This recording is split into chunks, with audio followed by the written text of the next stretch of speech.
When the Boston Celtics lost Jayson Tatum to a torn Achilles in the 2024-2025 playoffs, most people assumed the next season was basically over. Tatum wasn't just their best player, he was their entire offensive engine. Now, an Achilles injury usually means 8 to 12 months out, so it was pretty clear he wouldn't be available for the 2025-2026 season. Around the league, the assumption was that Boston's title window was gone. Then the offseason made that sentiment feel even more real. Brad Stevens broke up major parts of the championship core. Jrue Holiday was traded, Kristaps Porzingis was moved, Al Horford and Luke Kornet left in free agency. The Celtics brought in Simons and picked up draft assets, but the message seemed obvious. This was going to be a reset year. It was all about financial flexibility, getting relief with the salary cap, and surviving until Tatum came back. Vegas had set their win total at 41.5. Some analysts even predicted a losing season, and many even thought that Boston might pivot into a tank by mid-season. Instead though, the Celtics have been one of the best teams in the NBA. They're second in the East, leading the Atlantic Division, and they've done it without their franchise player all year. No Tatum, no Holiday, no Porzingis, no Al Horford. What was supposed to be a gap year turned into a season where the Celtics are really making a statement. They weren't supposed to be here, yet they are. Now before we get to what's happening on the court,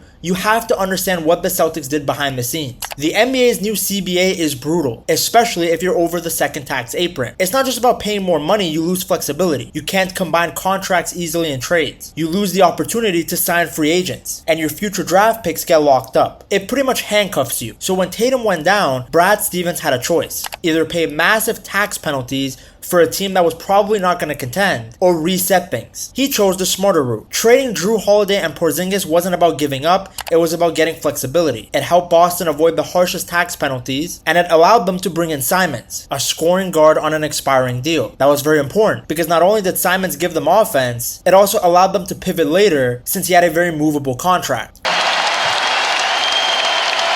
Letting Horford, Kornet, Holiday, and Porzingis all go forced something else to happen as well. It allowed the younger players to step up. There was no safety net of veteran depth anymore. Joe Mazzulla couldn't just lean on experience and talent. He had to build something different. The front office basically gave him a younger, more athletic roster and said, here you go, build a new identity, but stay competitive. Have the team be ready for when Tatum comes back. And that alignment, which was smart financial decisions, plus really good player development, is one of the biggest reasons that the Celtics haven't fallen apart. Now, the other reason that Boston haven't fallen off is because of Jaylen Brown. It's his team now. With Tatum out all season, Brown has just took over. This has been the best individual year of his career, and he could find himself in the MVP conversation. But how many times in the third have they had to take, countless dribbles? Jaylen Brown with the flush!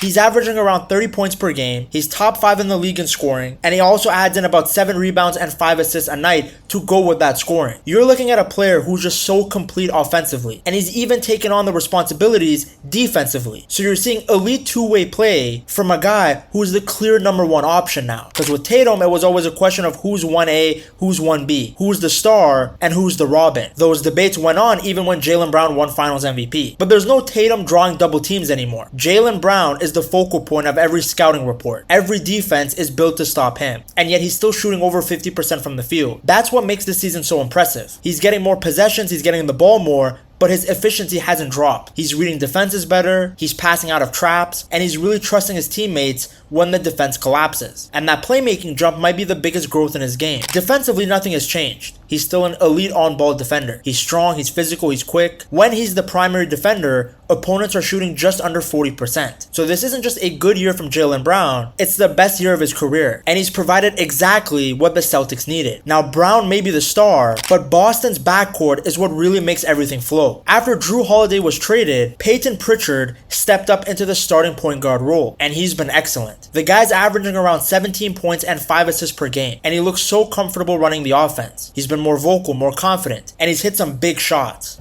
Early in the season, when Boston won 14 of 18 games, it was because of Pritchard's control and shooting. He spaces the floor, knocks down threes, and keeps the offense organized. He plays very simple, but so effective. And then there's Derek White, a player who's been one of the most important connectors on the team for years. Everybody knows that White does a little bit of everything. He also gives you around 17 points and 5 assists per game, but he also gives you great rebounding and high basketball IQ. He can handle the ball, he can play off the ball, he cuts, he shoots, he defends. I mean, he's about as elite as you can get on any NBA team. But what really separates Derek White from all the other guards is that he's also great at defending. Even though he's a guard, his His rim protection is ridiculous. He averages around 1.5 blocks and over a steal per game. That allows Boston to switch more aggressively and play different defensive coverages because White can contest bigger players at the rim. He's also just so smart. He never takes a bad shot. He never forces things. He always makes the extra pass. He keeps things organized. So yes, Jaylen Brown may be carrying the scoring load, but White and Pritchard are the engines that keep this system running. And together, they have turned what should have been a rebuilding year into one of the best seasons in the East. Now, coming into the season, everybody thought the front court would be Boston's biggest weakness. I mean, Tingus Pingus was gone, Horford was gone, Cornette was gone. On paper, it looked like a disaster. Instead, Keita has been a huge reason this team hasn't slipped. He's been the starting center and has been solid all year. Around 10 points, 8 rebounds,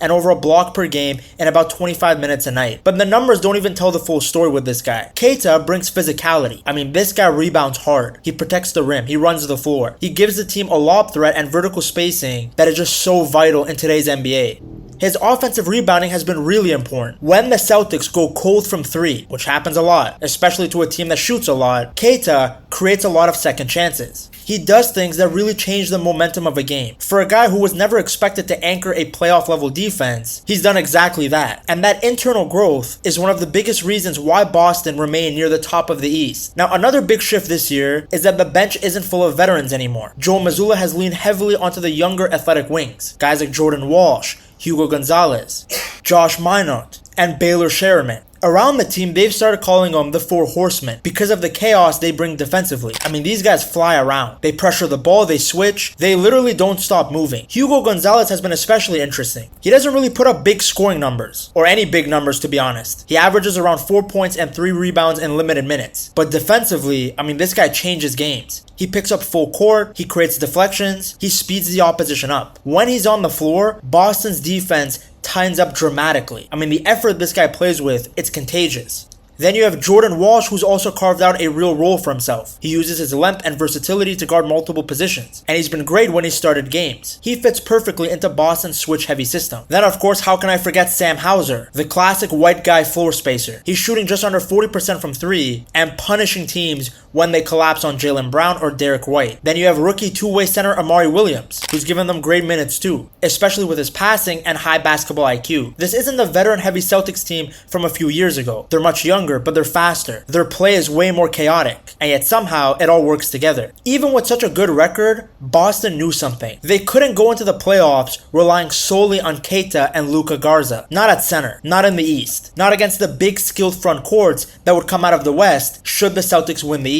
Now, Brad Stevens, he had a tool sitting right there. Simons' expiring contract. Now, Simons had been really good. He was averaging around 14 points per game, giving them really good production off the bench. But defensively, I mean, he's somebody that could be a liability in the postseason. And with Pritchard already handling the ball, there was some overlap. Even though some of the guards-only lineups with Simons, Pritchard, and Derek White actually worked really well. So Stevens made a move. He sent Simons and a second-round pick to Chicago for Nikola Vucevic. It was a clear win-now decision, because Vucevic changed the offense immediately. Now, he's not the athlete that Keita is. This guy's not flying around for lobs or protecting the rim with crazy jumps. But offensively, he's so polished. He can score in the post. He can pass from the high post. He can pick and pop. He can shoot threes. In just his first stretch of games, he was already giving the Celtics about 12 points and 8 rebounds a night while shooting over 40% from 3. That's a huge boost for this team, especially since they want to have 5-out spacing. Now, of course, defensively, there are going to be concerns. Vucevic is not a great defensive player. He's not quick, he gets exposed when he switches onto guards, and if you isolate him in space, oh, it's barbecue chicken. Now, Joe Mazzulla knows that, so Boston have adjusted. They keep him in drop coverage. They always pair him with a strong perimeter defender like Derek White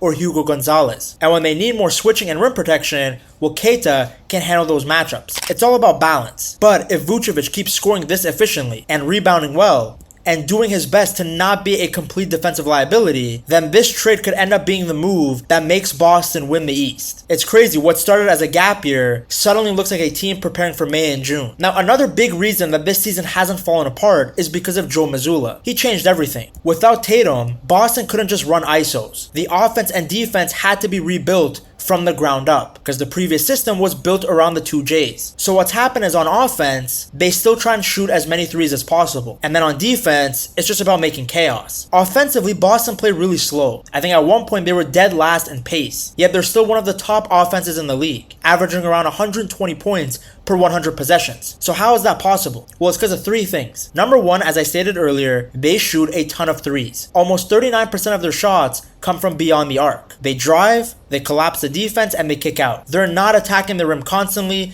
they're really hunting open threes. Then the second thing is they protect the ball. With guys like Pritchard and Derek White, they almost never turn it over. They're top 2 in the league in lowest turnover percentage. So that means more shots and more opportunities to score. Fewer empty possessions. You know, the complete opposite of a possession with Cam Thomas running the offense. Then the third thing is they've accepted variance. They know that some nights their threes won't fall, but they're making the bet that over time, the math works in their favor. They don't get to the free throw line much, they're near the bottom of the league in free throw rate, and without a player like Tatum drawing contact, that part of their game has dropped off. So instead of chasing fouls, they try and move the ball a lot. Multiple players touch it. You got guys like Brown driving, then you have Derek White reading the floor, Pritchard spacing, Hauser ready for open threes. It's very much system basketball as opposed to the more ISO heavy offense that they were running with Tatum and Brown. Yes, even with Tatum and Brown, they tried to move the ball a lot, but usually most possessions had either one of those two guys running the offense or sometimes Derek White. Now way more players touch it. Then on defense, that's where you see a really big shift. In past seasons, Boston switched everything and they trusted their defenders